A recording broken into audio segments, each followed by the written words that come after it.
Hello, hello, hello, and welcome to another edition of Heavy Hands. I am your host, Connor Rebush. With me, as always, is Phil McKenzie. Sup? Sup to you as well, my friend. And today, we're talking about UFC 302.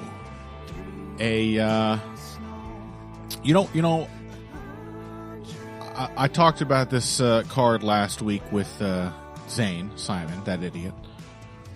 And, we did the vivisection, of course. We broke down the whole card.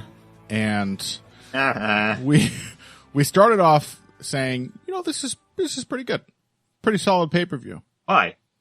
Well, the further we got into it, by the end of the prelims, we were just like in bad moods. We were very angry about the card. It was the opposite of so many like fight night cards where you first look and it's nothing. And then you spend a couple minutes thinking about the fights. And you're like, actually, there's some stories here. This looks pretty cool. This had the exact opposite effect. I went in thinking this is a passable pay-per-view. And by the end, I was miserable. And I would say that preview more or less reflected the experience of watching UFC 302 live. Mm-hmm. It was bleak. Yep. Even a few people who were expected to have cool fights didn't, and then yep, a couple people who were maybe expected those to were have over fast enough, and some of them were just always going to generate stinkers. Yeah. And they did to the fullest of their ability. But yeah, some of the ones you might have booked to be cool, but not cool. Yeah. And having said all that, thank God for Islam Makhachev and Dustin Poirier. Mm-hmm. Because without them, I think this would have been one of the least enjoyable pay-per-views I've seen in a long time. And up until that point, I think it was. I was really, by the end of Strickland-Costa, buddy, I gotta tell you, I was not having a pleasant experience. I was mystified was about the limit of how engaged I was and what was happening. But Islam Makhachev and Dustin Poirier had a phenomenal fight, a fight that was so much better than I dared to hope. In competitiveness, in action, in pace. It was a fight in which Islam Makhachev still, I think, largely just had Poirier's number. And yet Poirier was incredibly well prepared. He did so much better than he has ever done against one of these elite grapplers and really, really made Makhachev work for it. And it was just a fantastic fight. So thank God we're talking about that first, and thank God it happened. Yeah. Saved the card. Yep. And it just goes to show that, there is there is such a thing as, pay-per-view quality, and there is such a thing as, pay-per-view quality fighters, and, all-time greats. And that's what they can do. So they can essentially just, I don't even know if they saved this card, but they certainly saved it from being relegated to a tier several rungs lower than the ones people currently perceive it on. I mean, they saved my evening.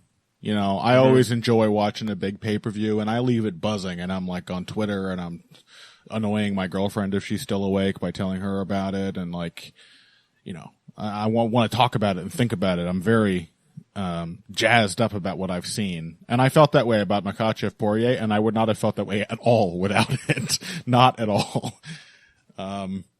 So yeah, to me, it certainly saved the experience of watching the card. It almost made it all worth it. They got us in the end. So yeah, one thing I'll say is, watching this live, I actually thought Islam was pretty clearly winning the entire fight. Yeah. In review, I do think rounds 2 and 4 were a lot closer than I gave them credit for live. Interesting. I remember thinking 4 was a probable Poirier round. Yeah. but it was still pretty close. That's the one where he splits Makhachev open with the elbow, I believe. Out of like the takedown defense, out of the switch he hits to escape Makhachev's takedown on the fence. He lands his best shots of the fight in that round. But also round 2 is actually pretty damn close. He suffers some control time, but it doesn't really yield much for Makhachev, and he does land some really good shots. He also gets hit with some really good shots, it has to be said. I think this was by far the most like comprehensive striking performance from Makhachev yet. And just in that, we were concerned about the southpaw versus southpaw thing. Didn't really seem to trouble him. He was using his jab. He was countering Poirier's jab. He was throwing some excellent combinations, and really just like overwhelming Poirier. And of course, a lot of this is something I want to talk about more as we get into this. A lot of this has to do with the takedown threat. But, Islam Makhachev, I think, is a massive evolution of the classic idea of the like wrestle boxer. That he does so much more work with the possibility that he might try to take you down than simply your classic kind of double leg or overhand right fighters, which still exist. I mean, that's still a super practical kind of tactic in MMA. It has been for a long time. But Makhachev was in there. I mean, the level change is still a huge part of the skeleton of Makhachev's game, but there's a lot more meat on the bones than you might expect from other earlier fighters. Yeah, and many of the people who might be compared to him. Yeah, this was a really this one left me with really mixed feelings.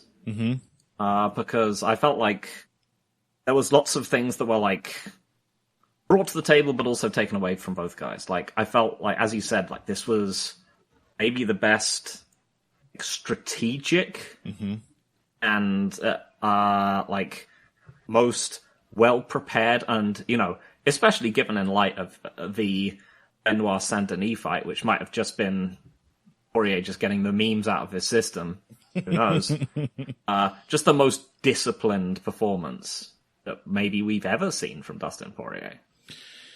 Yeah, in this particular style matchup, especially, like, I just think this one has always been hard. I think it's easy. It's easy to be disciplined if you're fighting your favorite fight. Yeah, thing. You can just settle into what you're doing. It's a lot. It's a lot easier to do that kind of thing. The first Conor McGregor fight, for example, even if he's not winning the whole time, that's a very disciplined performance from Poirier.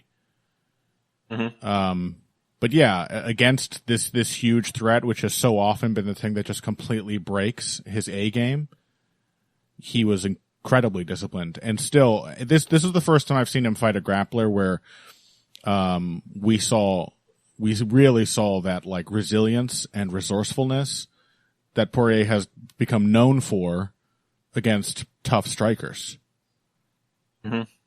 Where, he can have a bad round and he comes back out and keeps mixing things up and keeps building on his defenses and trying to gain more initiative. He really just did not go away. Yeah. And on the other hand, I felt like he was also like looking really slow. I feel like he has been like a plodder for like some time now. I think it really stood out to me in the Oliveira fight. When he needed to be able to move his feet. And you're just like, he can't really do that very well anymore, can he? So I think he's been a plodder for a while now. But I think in terms of pure foot speed and stuff like that, I think he just looked slower than he has for a long time. Well, ever.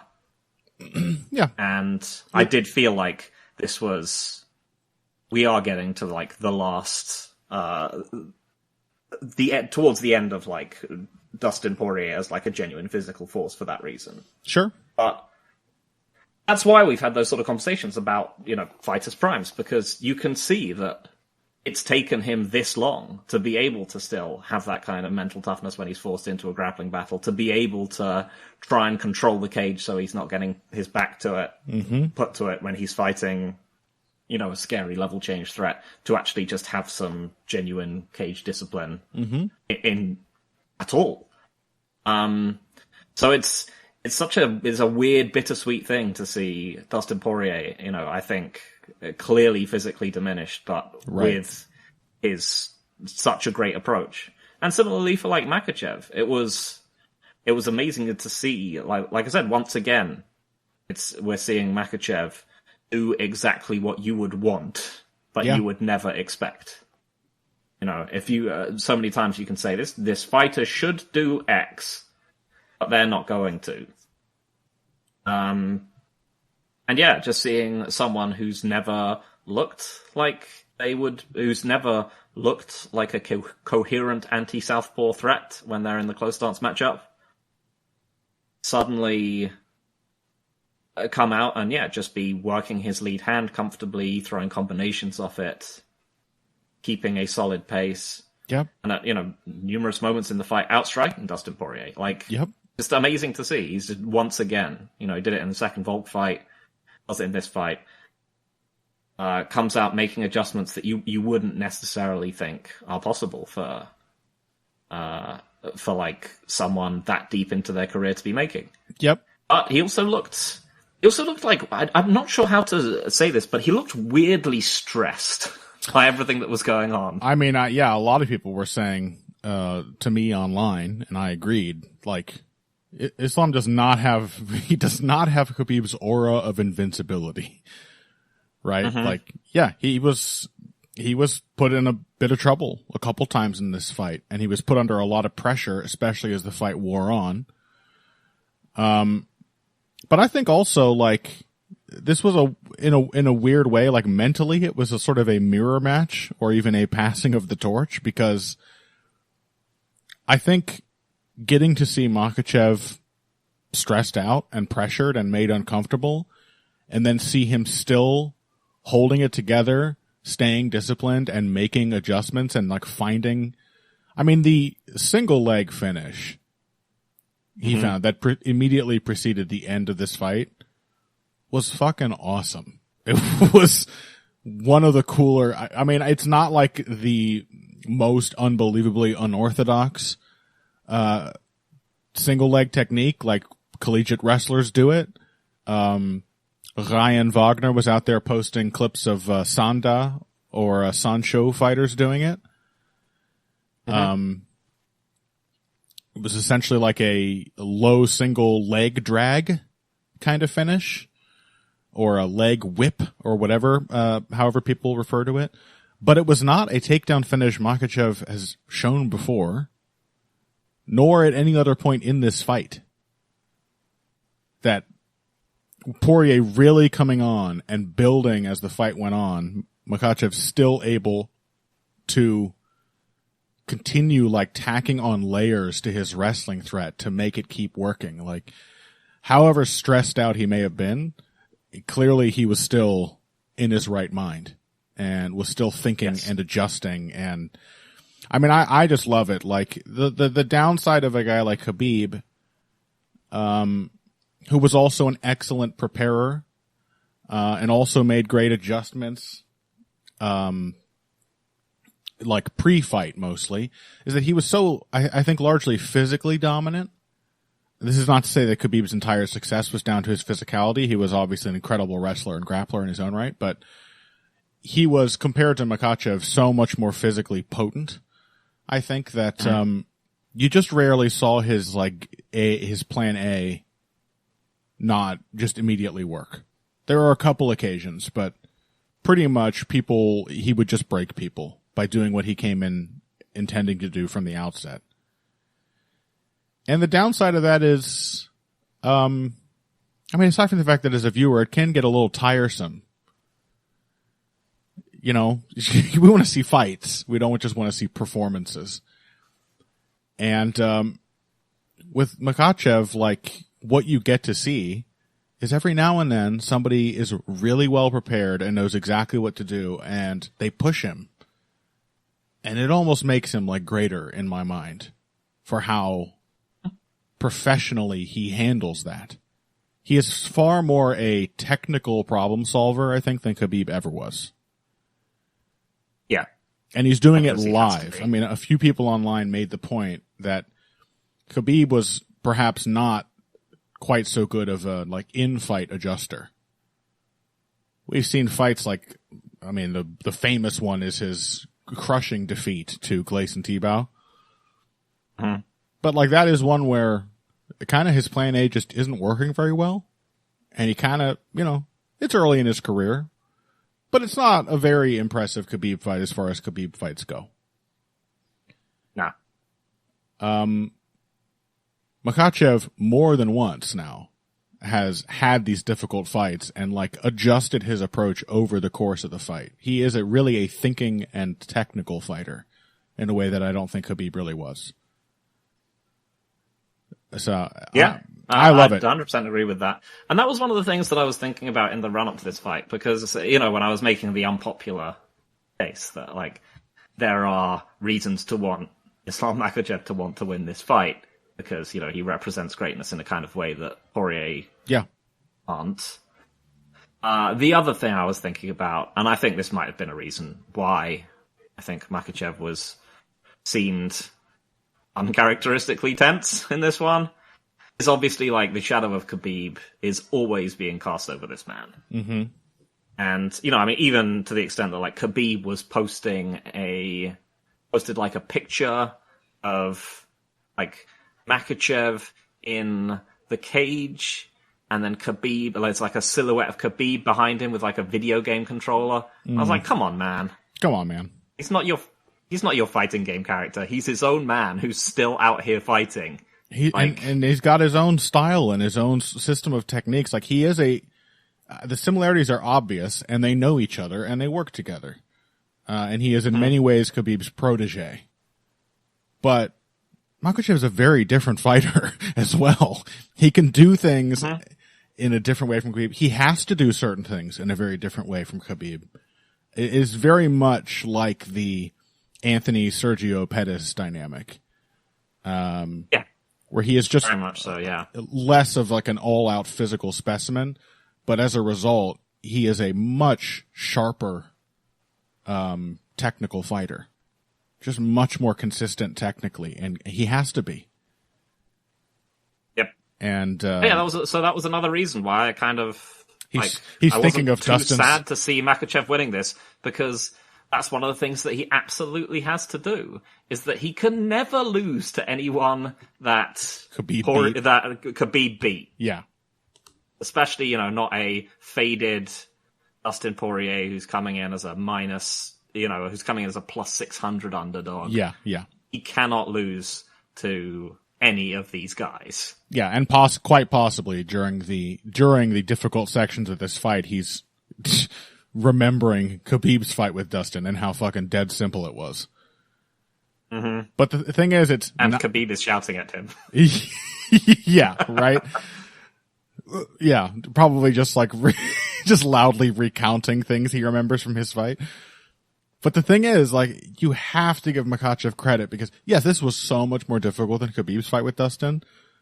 And Khabib and Dustin is older and slower, I agree. But he also was on point. Yeah. In a way that it's the best he's ever looked from like a mental focus standpoint, perhaps. And technical preparation, like his actual wrestling, his takedown defense, his commitment to like the directional strategy, trying to keep Makhachev on the back foot, which is not really a thing that Poirier likes to do. Like, this was an incredibly disciplined fight from a guy who clearly did his homework and learned from those previous experiences. I think there's like, it's night and day between what Poirier showed here and what he's been able to show against this sort of broad style of fighter in the past. He looked like shit against Khabib. It was not just because Khabib was so good. Yeah, he looked shit mostly like shit against Oliveira as well. Despite overthrowing, couldn't finishing him, couldn't find his range. Like, he was so caught in the middle between stopping the takedowns at all costs and still winning the striking, that he was terrible at both. In both of those fights. And I saw some people trying to shit on Makhachev for this. Like, oh, he should have destroyed Poirier. Oh, blah, blah. Like, it's entirely up to Makhachev not being what Khabib was, that this fight was so close. I think a lot of it has to do with Dustin coming in as good a form as he possibly could at this point in his career. He did a fantastic job. Just night and day, like I said. And because of that, we got to see, these are the kind of fights I want to see. We got to see Makhachev really pushed, and we got to see him prevail regardless. Like, these are performances I think that really make, like, all-time greats. Yeah, for sure. So yeah, about the fight itself. What is there to say? I think, Makhachev being sort of first out of the gate with both enforcing his jab and the takedown. Obviously very smart from like a strategic and tactical perspective, and demonstrating that he can do that. I think so much of his this fight actually ended up playing off his lead hand for him, whether it was 1-2s or punching into the clinch, which was ended up being like the clinch ended up being like the real story of this fight, right? But yeah, I mean, I like the way he was punching into the clinch, and then he was often using techniques to stand Poirier up as he was doing it. So, he was jabbing his way into the uppercut or the collar tie knee. And he was trying to get Dustin's hands up the whole time so that his shots were open. And then he could, when he pushed him back to the cage, he would be going for the single leg or the double leg or whatever. But yeah, lots of it was like combinations which were made to serve two purposes, which is always good because you always want to, be cloaking what you're doing behind not just another option, but another entire guessing game. In any zero-sum game, having a move which fulfills two things at once is the best thing you can possibly do, right? Yep. And yeah, Poirier, as you said, like it's a lot about his ability to control the cage. Like they've been doing this for a while, but he was doing it this time. Constantly telling him to stay off the cage. So he was, really doing his best not to get backed up, to move forward, to work his own jab. Kind of coming from underneath in the clinch. I thought that point where Makhachev had him in the double collar tie and Poirier just started like wailing away with shots to his body. I thought that was cool, and in part because it was so reminiscent of exactly what Dan Hooker did to him. It's always cool to see someone like, taking something that their opponent has done to them. Oh, I remember this. Doing it to another. I remember this. It sucked. Yeah. Yeah. So yeah, and it just meant that he could break out of the clinches and occasionally chase Makhachev out of them, which is where he got a lot of his best work done as Makhachev was trying to reset. Yeah, Makhachev's lead hand also very effective as a counter right hook. Landed a lot of those, slipping both ways and landing it, either bringing it with the slip going to the inside to his left. But he also hit a lot of really great outside slips and a couple rolled under a couple hooks and big left hands from Poirier as well, and came back with the right hook as he took an angle. Couple nice body shots from Makhachev as well. One thing I thought was really cool was, not cool for Dustin, but this is the thing. It's, again, so much of his success in the striking, not to diminish it, but it does play off of the threat of the takedown. And so he get these little interruptions in Poirier's flow. That's what a takedown threat does. It breaks the flow of a striker. And so Poirier would come in with a big shot, and especially early, Makhachev would slip it and Poirier would immediately change modes and be like, oh shit. Yeah, because you don't know what the slip is. Yeah, oh shit, get a whizzer, get an underhook, and then Makhachev would just very casually like grab a collar tie and blast him with a knee as he was sort of like stumbling his way into a clinch where he wasn't quite sure what was happening. And that played beautifully off of the slip counters that he was throwing with his hands as well. I thought Makhachev's takedowns were phenomenal.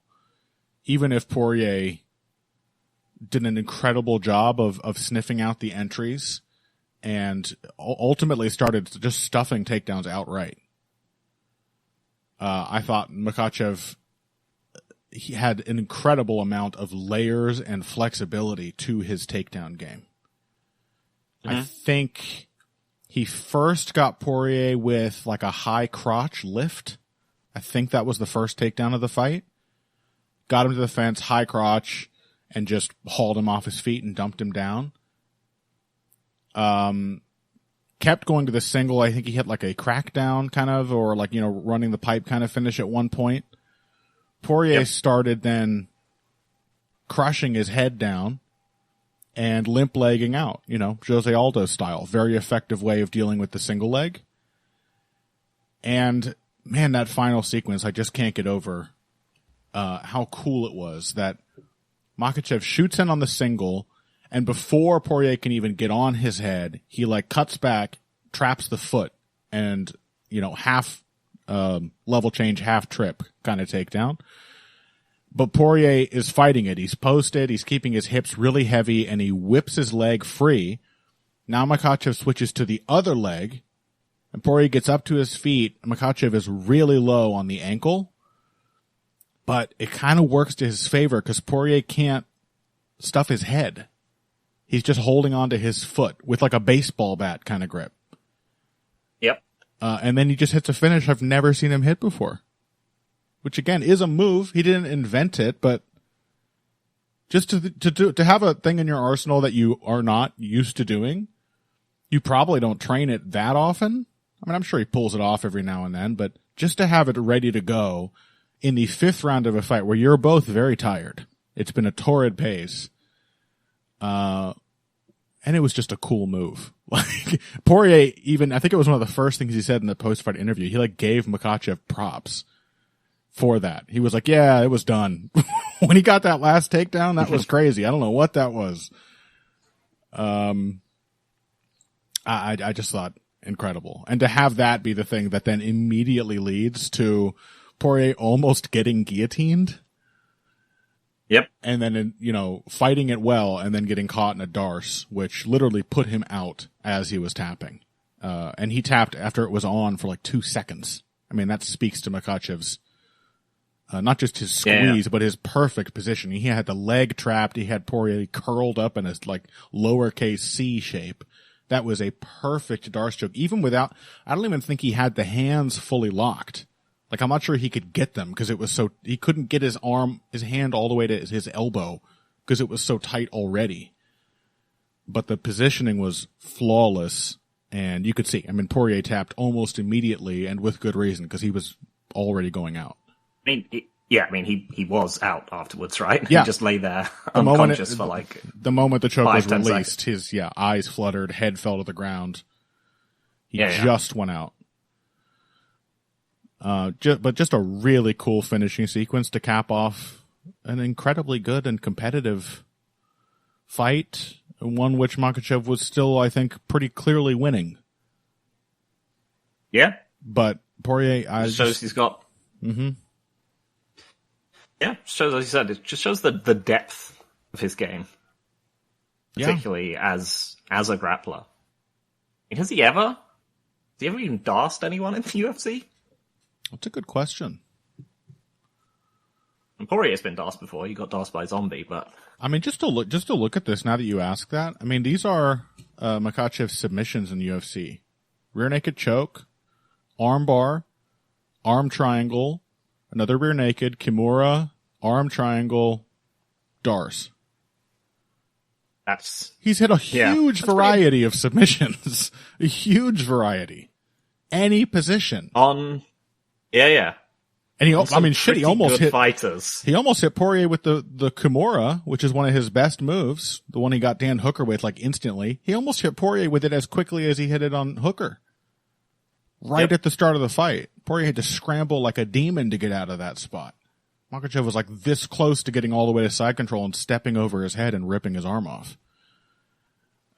He just has an incredibly dangerous, well-rounded submission game. Any position, there's something to worry about. Oh, another thing to highlight that I forgot, another thing that happened in the first round and a couple times throughout the fight, Makhachev was on Poirier's back. I mean, as is you might expect, the round was basically over anytime he got on Poirier's back. Except for I think the one occasion he actually did decide to go to mount and Poirier managed to go apeshit and sweep him.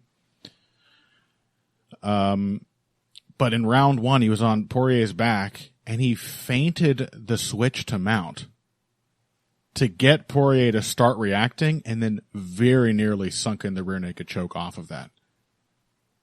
Yeah. Just these these are like master details.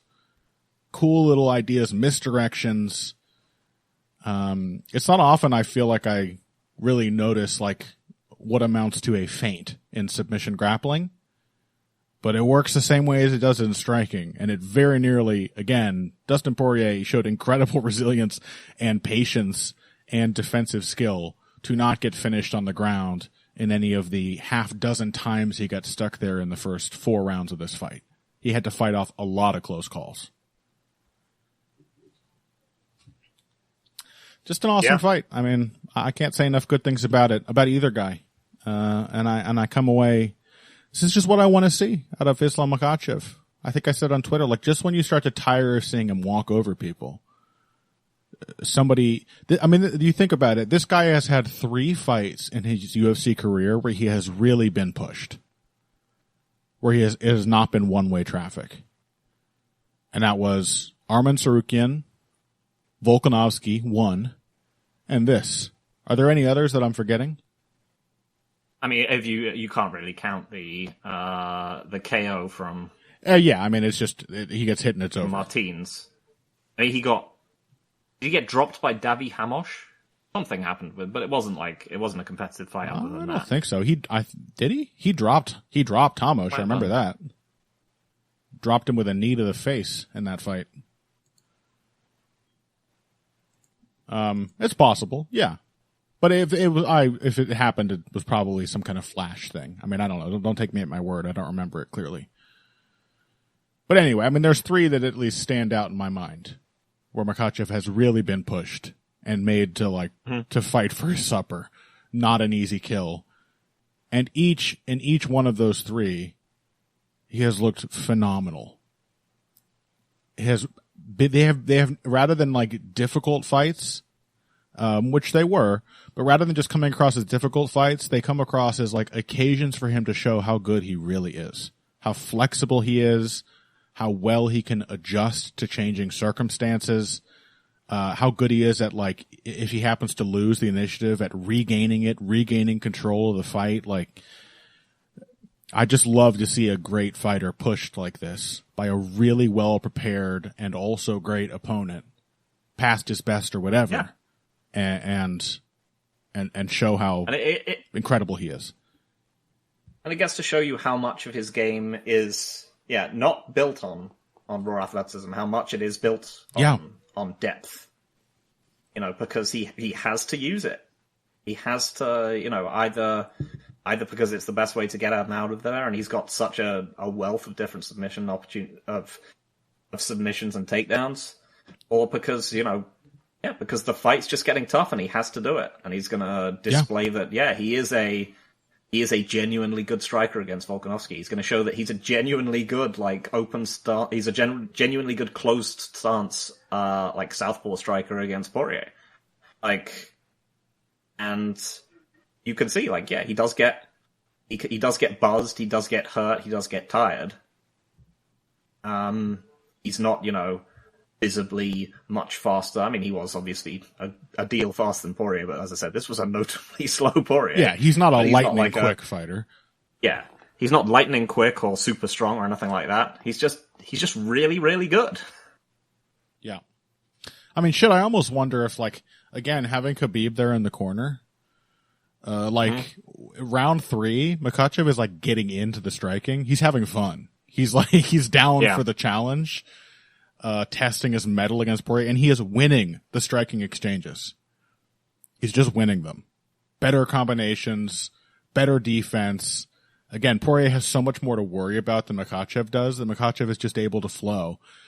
And Khabib in the corner is like, don't do that. No! Hit takedowns. Yeah. I almost wonder if he had just been left to his own devices, if he would have just figured out a way to continue outboxing Dustin Poirier. Yeah, entirely possible. I mean, he hurt him pretty badly at some points. Yeah. As I said, it's the clinch ends up being like the deciding one of the things that just makes this fight so much closer. Yeah. Is that Poirier just starts breaking grips and landing him and chasing him out of it. Mm-hmm. So? Yeah, great fight. Fantastic. Saved my damn evening, I'll say that much. On which note... Yeah. What did you think about... I was going to say, Poirier, saying he was going to retire? Oh, I think... he might retire. I'll be sad if and when it does happen. Knowing fighters, like, I don't know what the hell else Poirier knows how to do. Although, obviously, he's got a businessman's way of thinking about things. He's got his family to raise. He could probably make money doing all kinds of things with his profile and his reputation. But I would be perfectly happy for him if he retires. Again, he's clearly showing his age. He's been doing it forever. I mean, he's been in so many unbelievably difficult fights. It's a wonder he still looks as good as he does. Yeah, that is the thing. Guy's been fighting, I think, 14 years. 14 years. How many fights does that amount to? 40. He said 50. Poirier contends that there are a bunch of early professional fights that were never recorded, that he fought in Louisiana when he was young. I see no reason to think that that's not true, that there could have been as many as possibly 10 or a little less fights that just nobody bothered to put on Tapology. And he's 35 years old. And he says he doesn't love it anymore. He's been saying that for a minute. He said, that's what he said at the end of the Chandler fight. He walked over to the booth and said, I don't like fighting. I don't love this, but I'm a bad man. Another classic Poirier quote. But if he's losing his passion and it's more difficult, I've often wondered if Poirier has bad hips. Not in part because of the way he kicks, which is really awkward looking. Yeah, everyone has been like, surely this, him having no hips has been a meme for a while, right? I do wonder whether that's a common factor in him having like 2 title fight losses, which were lost to the other guy just like grabbing his ankle from the ground and tipping him over. Yeah, right? Because he has no ability to like flex from his hips. Yep. So if he's not enjoying it and he's feeling his age and he's got why shouldn't he retire? He's had an unbelievable career. He's been one of my favorite fighters to watch for so long now.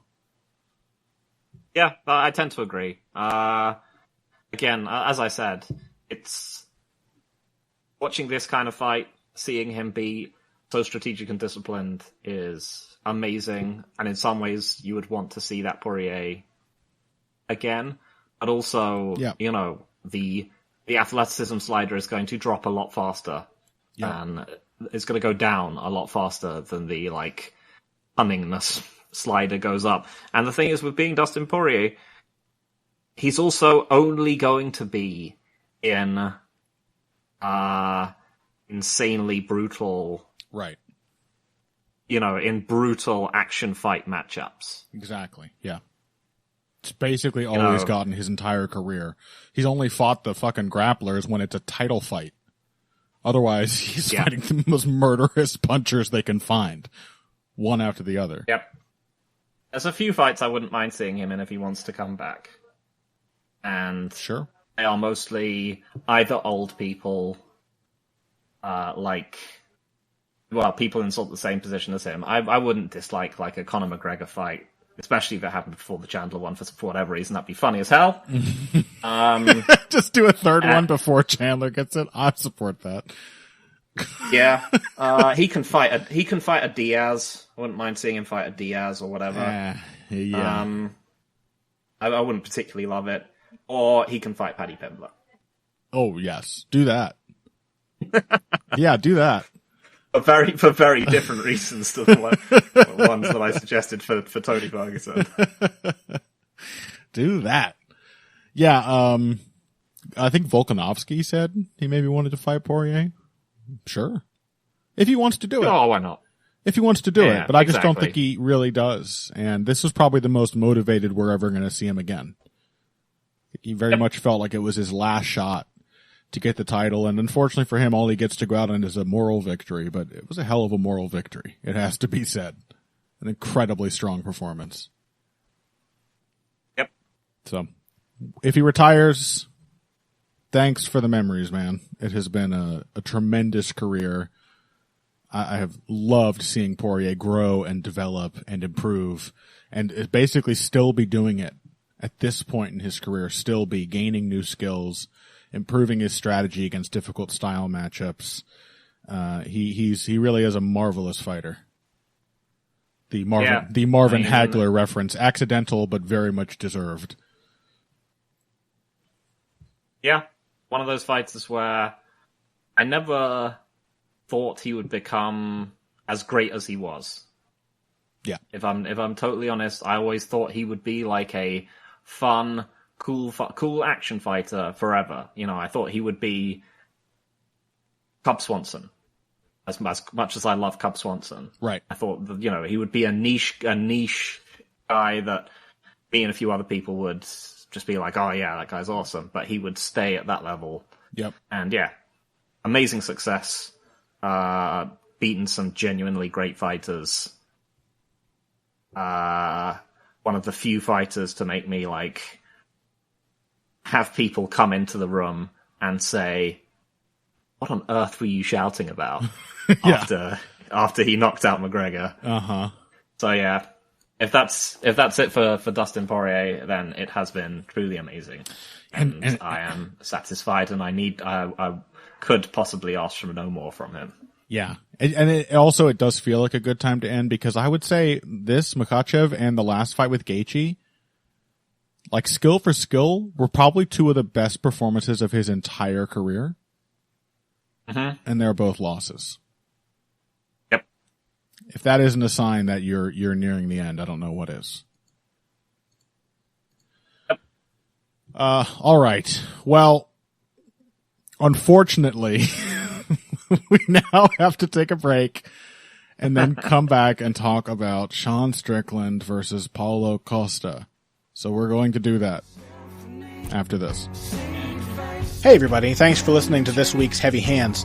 If you like what you hear, please consider pledging to support the podcast on Patreon.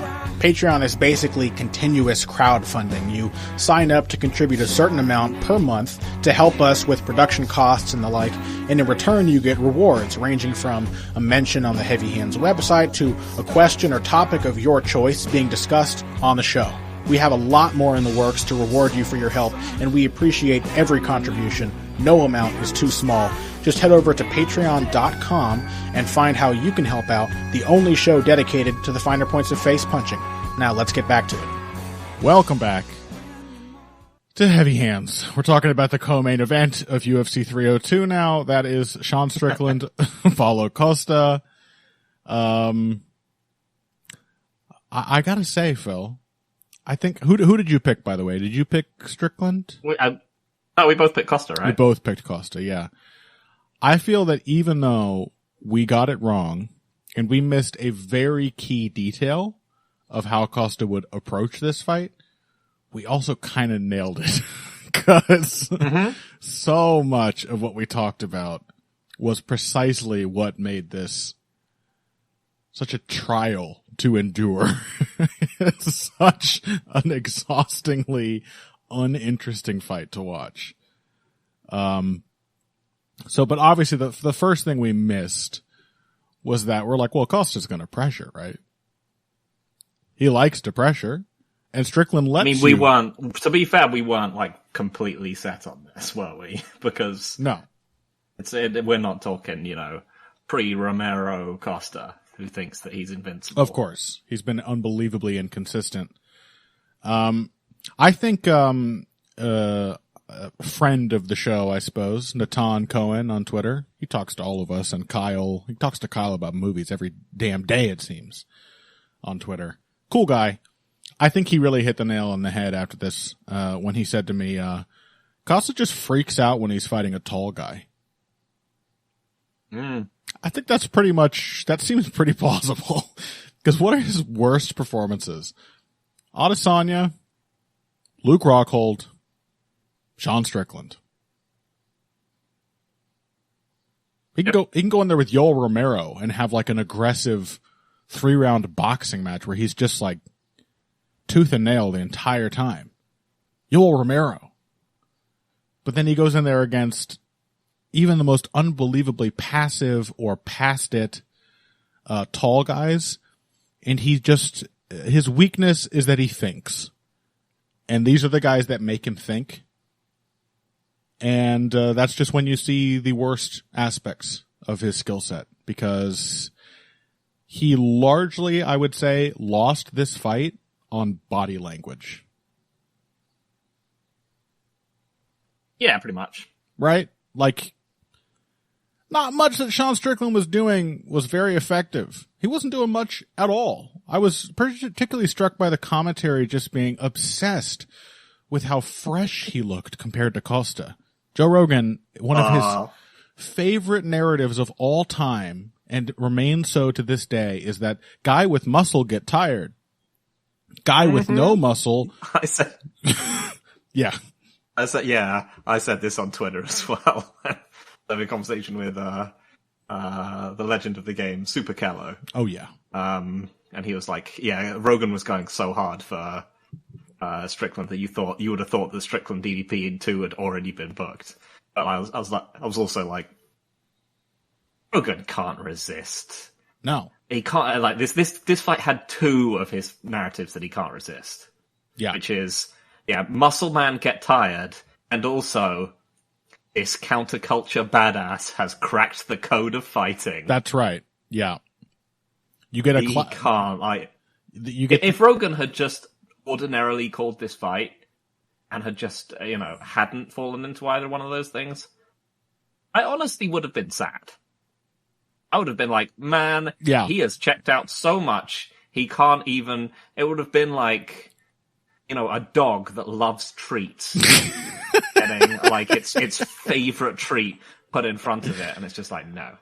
I have no interest in treats. I don't even care anymore. Yeah. But like seeing him watch a giant muscle man and a person with alternative views in there, and who throws a jab, and not being like, and just being like, oh yeah, of course, this guy's. He's going to break. Sean Strickland's going to break him. This is what Sean Strickland does. He breaks people. Remember what he did to Abe? Abe was Makhachev off. I was just watching it. I mean, at a certain point, I would have been annoyed by Rogan doing that. But at this point, I was just like, man, this is cool. Just wait, Joe Rogan. Wait until we get to rounds 4 and 5.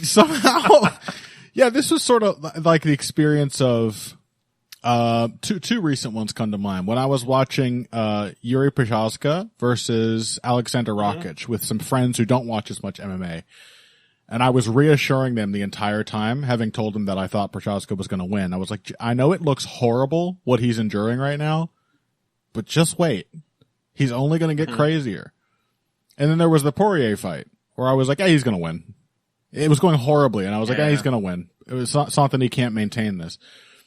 That was how I felt watching this. Somehow, despite the fact that Costa was like living in a waking nightmare for this entire fight, he hated what was happening there. He hated it so much. I was like, Strickland is going to fall off in rounds 4 and 5, like we said. And he did. Because he always does. He did. He fell off so hard. He just all the stuff he was doing which is even nominally effective, he just stopped doing. Mm-hmm. It's such a consistent thing, man. And then, of course, he follows it up with the 15 to 30 seconds of at least acting like a badass at the very end. People are like, wow, what a strong finish from Sean Strickland. He did nothing throughout so much of this fight. And even early when he was very active. I mean, Mookie Alexander was saying this on Twitter, like, it really calls into question how they define significant strikes. Mm-hmm. When you say something like, Sean Strickland has landed 300 significant strikes up to this point in this fight. That wasn't what Jon Anik actually said, though, right? I don't remember, because Rogan. I thought this was Anik having a little bit of fun there, because because Rogan had just been endlessly glazing Strickland for, like, how much of a deadly 5-round fighter he was, and predictably enough, the other two were sort of slowly starting to edge their way into the conversation, like, Strickland's it's not actually doing very much now, is he? not doing very much. And then at one point, Alec just said, Sean Strickland now passes 300 total strikes thrown, and doesn't elaborate. Mm. I just thought, yes, he's definitely done that. I'm going to just look really quick at what the official stats say. Sean Strickland, 182 significant strikes. What percentage of that number would you say were nonsense front kicks with zero impact whatsoever? 97. It was so much of what he threw in this fight. Absolute bullshit front kicks. Just brushing Costa with his toe. Like nothing on it. And it was just, they were so fixated. He's so fresh. I'm like, he hasn't done anything. Of course, it would be insane if he was tired. Wow, how could he possibly be tired at this point? He's still not going to be able to build on this, though. Yeah. Because he never does. Anyway, though, honestly, I didn't actually hate this fight. I found it very funny. I mean, it was a miserable experience, but in such a laughably predictable kind of way. And in another way, which should have been more predictable than we found it, which was Costa just completely shitting the bed. But the thing is, I didn't even really think that mattered. I mean, the main thing that I said was my main prediction was just that this was going to be another horrifically close, Sean Strickland fight. Yeah, and it was. Yep, basically against and another fight where, like, he really looks like he should be running away with it early, and then he just isn't. Yep. And yeah, I mean, mostly what it hinged on was, like, 3 flash knockdowns that he didn't get in any of his other fights.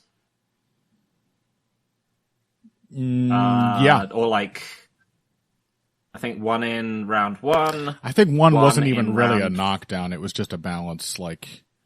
I mean, yeah, exactly. In the fact, first one was just, like, he caught a kick. Yeah. And... Costa, and then, like, punched Costa and Costa fell over kind of thing. It was, I mean, and the second one, I think was it even a knockdown? He just buzzed him. And then the third one, it was the head kick. Again, it was like a flash knockdown. But the fight was miserable and incredibly close apart from those things. But they were also, like, the points at which you are going to win the round in a close fight, if that happens. Yeah. I mean, they were quite mystified in the commentary about the card that went to Costa. I didn't look at what the card actually was. In fact, I'm curious. I'm going to see if I can find out. I thought this was really not beyond the realm of a fight that Paulo Costa won. Yeah, I mean, it's not a fight you should ever expect to win if you're no, definitely not. But I kind of knocked out in one, or you had like key moments happen in 1 of 3 rounds, in 3 of the 5 rounds. Yeah. Like you can argue, like in round 1, you could very plausibly argue from like a like idealized scoring standpoint that like Costa's low kicks and the strikes he lands are way more impactful than the strikes that Strickland does. Yeah. But you also have to be, again, you have to be realistic and just be like, no one's ever going to score that round for Paulo Costa. Yeah. But I mean, I thought the first 2 rounds, like, oh yeah, Costa's visibly freaking out, but he is just straight up outstriking Strickland. He just doesn't act like he is. And yeah, then I mean, thought, without the sudden flash knockdown, I would say that was Costa's round, but it wasn't, because it's a close and stupid enough round that you should always expect to lose it, right? If that happens. Yeah, Dave Torelli, who delivered a couple dubious scorecards, he gave Costa all 4 of the first 4 rounds. I would say 1, 2, and 4 are like plausible Costa rounds, but I would never expect them to go to him. Definitely not round 3. Yeah. But that's really the main thing I think that defined this fight was Costa's approach. Because it's so much in the mind. Like, all you have to do to get some pressure going against Sean Strickland is to just try. It's all you got to do. Stand your ground, feint, use your jab, and step forward when you do it. Throw some combinations. Get him to occupy his hands with defense. And then just threaten him positionally, and he will go on the back foot. He doesn't, like, what was he going to do? He's going to, like, use his masterful counterpunching on you? I will say, I thought Strickland's counterpunching looked better in this fight than it has in most of his other fights. No shit, because every time Costa did step in, he was so afraid of getting hit back, he, like, half-armed his shots and was, like, stuck in no man's land. Costa just made himself incredibly counterproductively, trying to, like, I guess, worried about getting countered. It was a self-fulfilling prophecy. But, I think Strickland wasn't just like, trying to,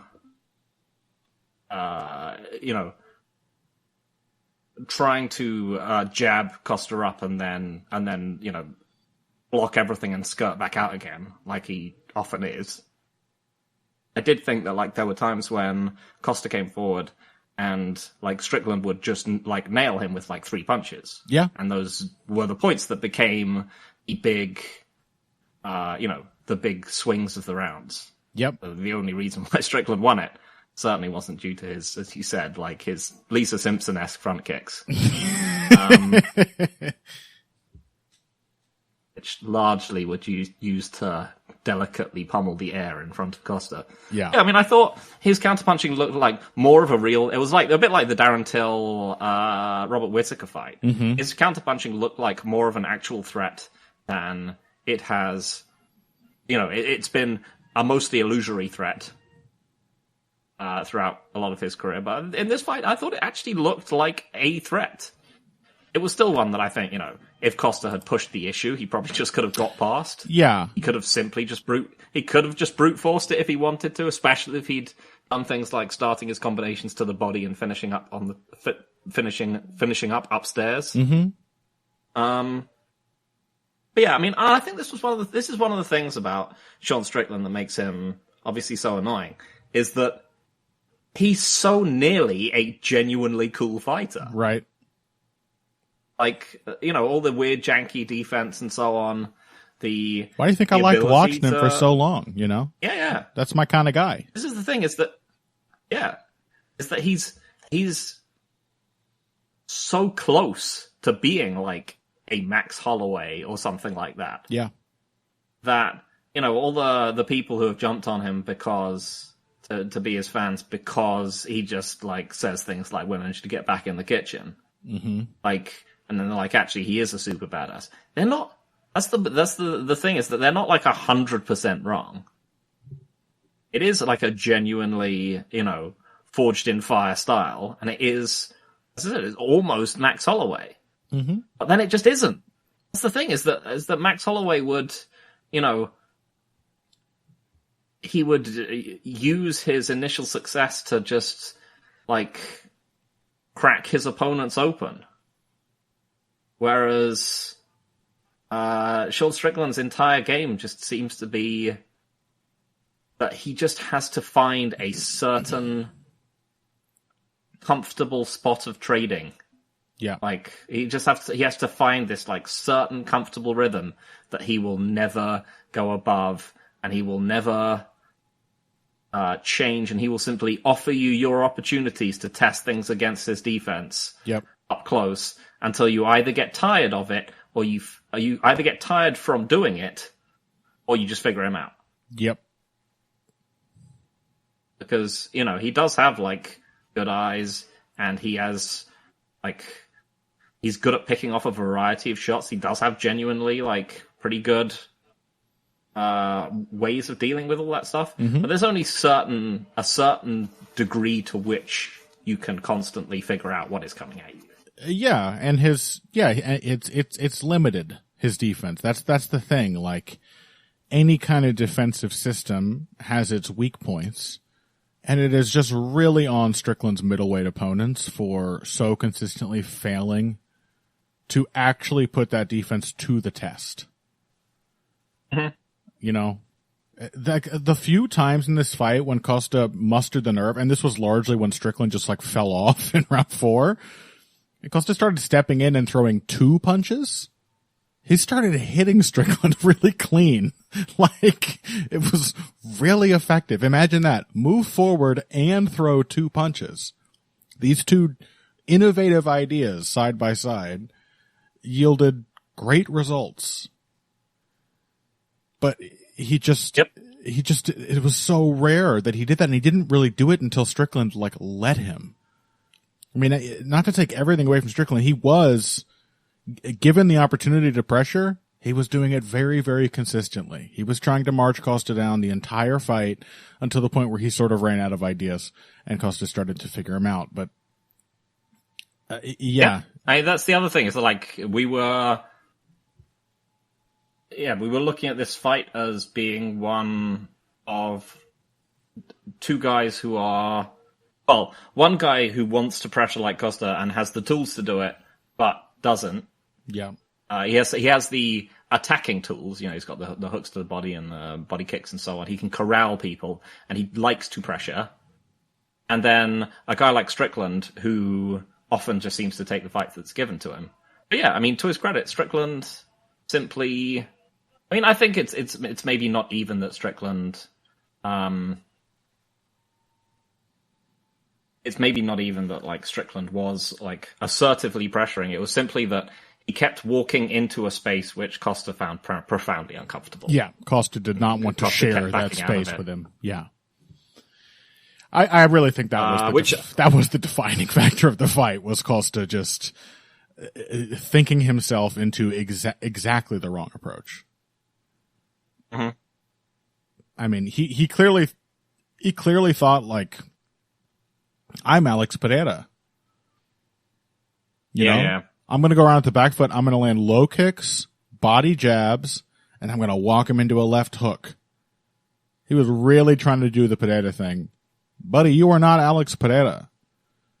Like, you do not have his frame, and you don't have his brain.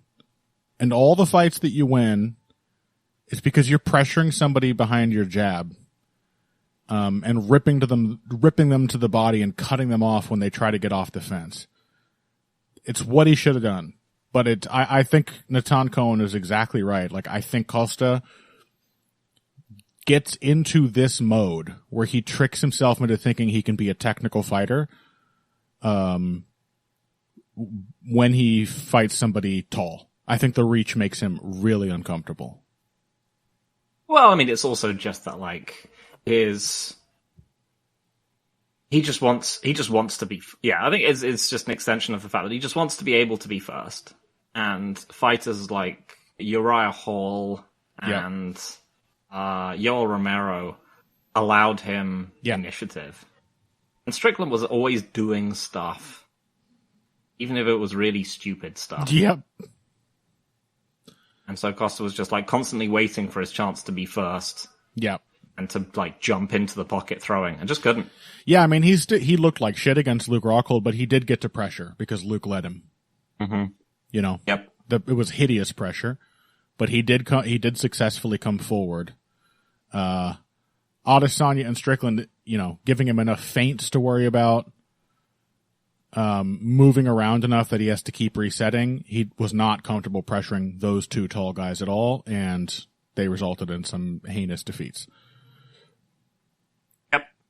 So, you know, potentially we get a Strickland-Duplessis rematch, I guess? Oh, God. What's Duplessis doing? Is he fighting someone? I can't remember. I can't remember either. He doesn't seem to be booked for anything, right? It's just... Dricus Duplessis. Yeah, I mean, the main thing is that, once again, in that fight, it's going to be, once again, hideously close. And as people are starting to realize, not actually very fun. No. Yeah, to see the number of morons who have tricked themselves into thinking that they love watching Sean Strickland fight. Buddy, I'm an OG. I've been pretending to like Strickland forever. Like, don't try to bullshit a bullshitter. You are not enjoying this. The amount of intellectualizing you have to do to be like, oh, this is kind of neat, you know? And even then, I was never watching these fights being like, fooling myself into thinking Strickland was like some ferocious warrior, which a lot of these people have done. Mm-hmm. Like, oh, he's out there breaking people. And it's like, kind of a little bit. As Rogan had fooled himself into thinking, yes. Yeah. And then had to cope with the fact that the rounds 4 and 5 came around and Costa was just sort of starting to win. It's like, wait, he's not broken? What happened? What went wrong? So many things, Joe. So many things. What brought us to this? All right. Well, that was your co-main event. Fun only in an ironic sense. Let's take one more break. When we come back, we'll just try to lump a bunch of other things together from this main card. And we'll talk to you about that after this. Financial support is fantastic, but there are other, even easier ways to support Heavy Hands. Perhaps the best is by spreading the word. We know our fan base. You're all cool, popular people with serious social media presences. You're tastemakers and trendsetters. Okay, there are one or two of you that don't fit that description. You know who you are, but no matter what, you can always help us out by telling folks about the show. You can also give us a positive rating and review on iTunes and Stitcher, things like that. We rely on word of mouth and positive feedback to grow and improve, so thank you very much for your time and your help. Now, back to the show. Welcome back to Heavy Hands. What do you want to talk about here, Phil? We haven't really decided. We've got Kevin Holland, Makhachev-Poirier, Nico Price. You know, yeah, I mean, we can talk on a lot of these in a short amount of time. Yeah. I think someone said, like, it's good to see, like, Kevin Holland is getting back to, you know, his Kevin Holland to what made him successful at middleweight. And I was like, you know what? Sure, that is true. Mm-hmm. He's gone back to soaking up damage, being bad, and getting meme finishes. Yep. And you know what? Sort of here for it. Being a bad fighter who is silly. Yep. Love it. It was him getting knocked down was very funny to watch. Yep. It's like just the moment you say that, I have it playing. That happened the moment you said that. It's such a goofy knockdown. I know, right? I was just like, you know what? This person is correct. Perhaps not in the way that they might think they are, but no, he's just getting back to being silly because he's you know soaked up lots of damage at welterweight, but at no point has he been knocked down. And yeah, it needs to be accompanied by like a loud brass instrument, like it's a Looney Tunes fight and someone just got hit with a hammer. Yeah, whatever those things are, that's like a swirl of thin metal, and you hit it and it goes wow, wow, wow, wow, wow. You know, that kind of noise. Yep. Sounds like a saw being struck and then bent. Yep. We need that sound effect for this knockdown. Yep. And that it was exactly the same punch that he'd already eaten 2 seconds into the fight. Tremendous. Never change, Kevin Holland. Don't try and change for the better. Be like this. That's all. Stay at middleweight. It's funnier. Oh, You can absolutely. fight Michelle Pereira. Oh my God. Do it. Do it now. Yeah. I mean, I never rooted for Kevin Holland because I thought he was great. Mm-hmm. It was for the fun, for the lulls. And this in that and middleweight sense, is just a fundamentally funnier division than welterweight. yeah, because it's not real. It's all fake. You see the co-main event? Yep. It's a bullshit fucking division. Shit, do Kevin Holland, Sean Strickland. Why not? Do Kevin Holland, Paulo Costa to see just how much Costa could freak out about a lanky guy. That would be mesmerizing and stupid. Costa would be winning the whole time without realizing it. Yeah. Yeah, and then an absolutely horrific finish. Honestly, not sure what was going on with the refereeing in this fight. No. Herb Dean was just watching Oleksiejczuk's arm bend the wrong way. I think it was Herb, right? I think so. Yeah, it was Herb. Yeah. It's surely at this point in your career, you must be able to notice, the bulge on the inside of Mikhail Oleksiejczuk's elbow. I mean, wasn't it Herb who famously and controversially at first stopped Frank Mir, Tim Sylvia? Wasn't that Herb? Yeah. And everyone was like, why did he stop it? Bullshit. Even Tim Sylvia's upset. And then you see the replay and you're like, oh, Herb saw it. His arm snapped. Yeah.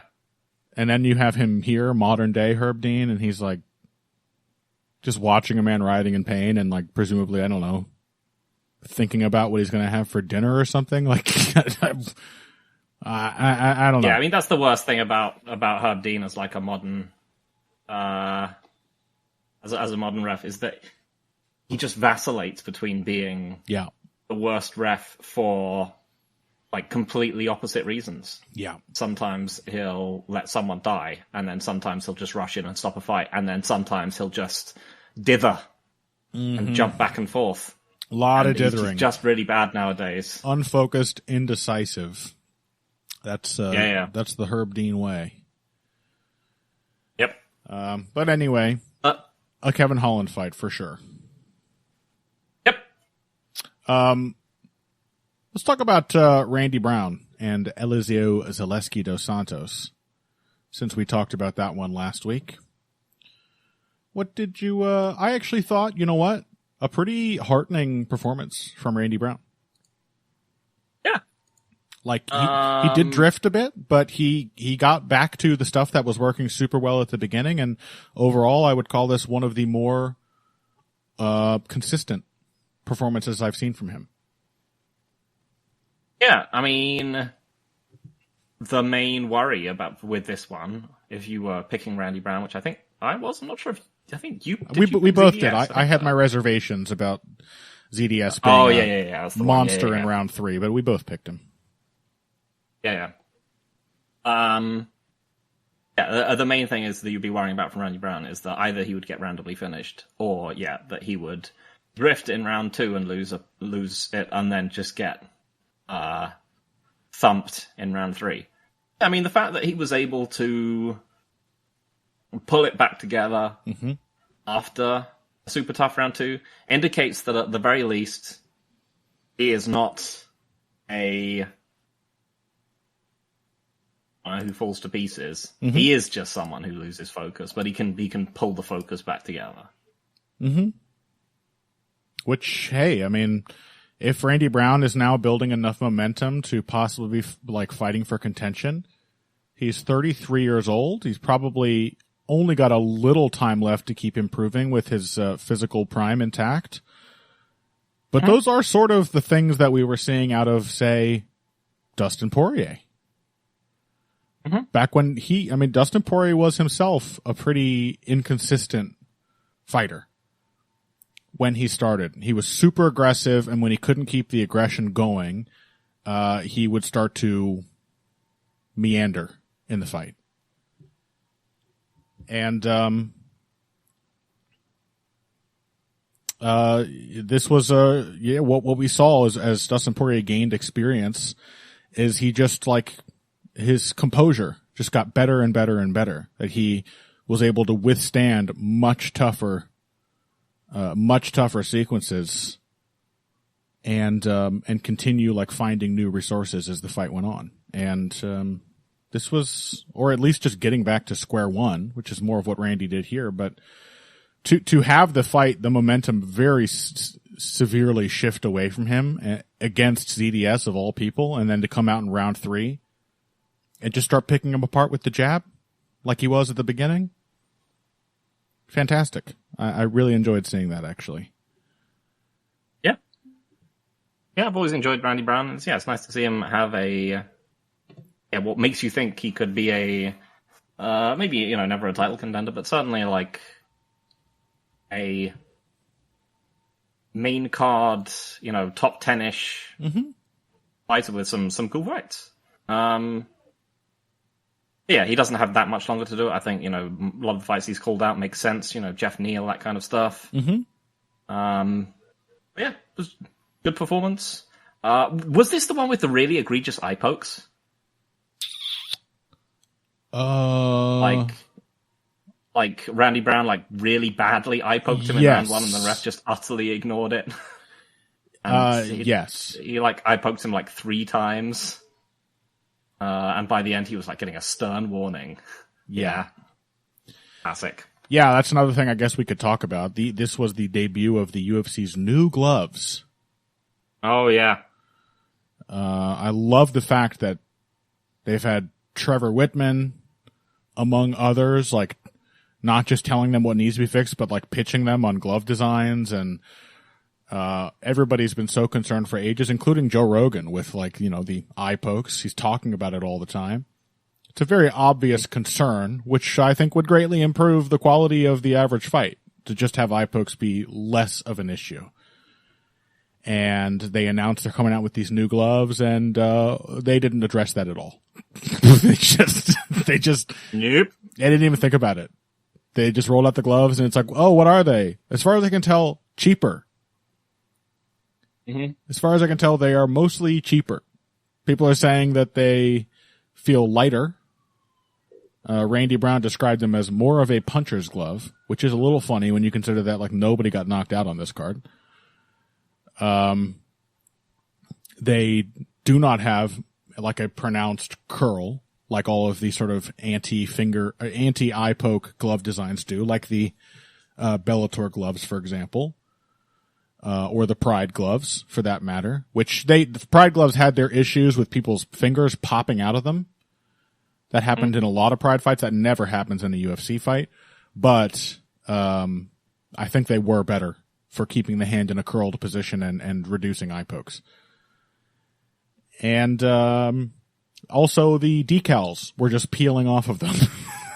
Like and the gold the gold gloves they had in the main event look like absolute shit. I kind of liked the gold gloves. I'm fine with that. Oh, really? I like the colored. The black is so boring. I like the colored gloves. I thought they looked deeply tacky. Yeah, well, it's MMA. I mean, what do you want? That's fair enough. They just picked up a sponsorship with like a fucking talisman company. Yeah. Making like anti-5G amulets. Yeah. That definitely work. So, tacky is not an issue. Yeah, but as a debut of a new glove design, it seems that they were no improvement whatsoever. But a couple of fighters did seem to say they were a little flimsier, and the decal just instantly peeled off of one of the gloves that Islam Makhachev was wearing in the main event. So they should, I like Bellator's gloves. I think they look great. They seem to work well. They seem to offer good hand protection. They seem to reduce eye pokes. And they look good. The bright blue and the bright red, they really pop on the screen. You know? And UFC has just had these fucking dull black gloves that nobody enjoys wearing that apparently like fight your hand curling into a tight fist. Really have to break them in order to punch comfortably in the first place. And certainly do nothing to address many of the issues that come with fighting in MMA gloves. Whether it's hand breakages, eye pokes, etc. So, a roaring success for the UFC's newest product, I would say. Yep. And that's it. That's all I got for UFC 302. Anything else to add before we close out? Not really. I mean, Morono Price was just a fight between someone with 0 physical gifts versus someone with exactly 1. Yep. Which is that Nico Price can hit hard. Almeida was one of the fights that should be fun that wasn't. Mm-hmm. Alexander Romanov looked like he's still going through it. Yep. And so it was mercifully brief. And Grant Dawson. He sure did. And Basil Hafez is actually just consistently super fun. Yeah. Oh, he's a blast. Like one of the lone bright spots on this card. He is going to be muscly and go for it every single time. Yeah, we should add him very quickly to the new pool of mid card action staples. Mm-hmm. He's just a very entertaining fighter. Yep. All right. Well, that was UFC 302. Of course, we haven't mentioned it, but next week we have a middleweight main event at last. The fans have been asking for it. Can we please have some middleweights in the main event, please? I'm sick of these bantamweights and, God, featherweight's so boring. It's only had 3 of the best champions in the sport's history. Let's have middleweights, and they've done it. The UFC has heard you. Jared Cannonier versus Nasruddin Imavov, a fight which is guaranteed to not be silly in any way. Also a fight which is guaranteed to do absolutely nothing for Jared Cannonier, who is just sitting on his win over Sean Strickland and his actually surprisingly crushing win over perennial contender Marvin Vettori. Yeah. And will never be put in any of these discussions for title shots at any point, any time in the near future. He's going to just have to keep fighting people like this until he gets too old. I mean, he did fight Israel Adesanya and lost, but why is nobody talking about Cannonier versus Duplessis? I don't know. He beat Sean Strickland. I said he destroyed Marvin Vettori. He really should be, he should probably be ahead of Strickland, to be honest. I mean, literally. Especially because his last fight was so much more fun. The only guys to beat him. Happen. The only guys to beat him at middleweight are Adesanya and Whitaker. Yep. He's clearly a top contender. I don't know. They are 100% just is he going to get a title shot off beating Imavov? No. Which I don't know why. Keep putting him in fights like this forever.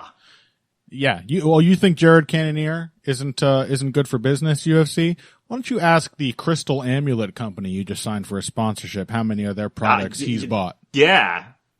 Damn straight. Right? You think think of the synergies. The electromagnetic synergies. No, synergies, that's white magic, actually. Jared Cannonier is more of a black magic guy. He does blood rituals, all that. Okay, well, that's coming up next week. We'll talk to you about it then. Until then, I will say go check out my Substack, facepunching.substack.com. I wrote, at the very end of last week, a little breakdown of Dustin Poirier's interesting footwork. I called it MMA's Marvin Hagler, the footwork of Dustin Poirier, for his interesting stance switching and clever ways of finding angles and transferring weight to be a two-handed wrecking ball in the pocket. And of course, coming out very soon this week, I am going to have my breakdown of Islam Makhachev's incredible win over said MMA Marvin Hagler, Dustin Poirier. So that will be available over there. Check us out on Patreon as well. Miguel Class and I did record our second episode of Heavy Henka, our sumo basho recap show. And we've decided that next time, there is a sumo basho or tournament every 2 months.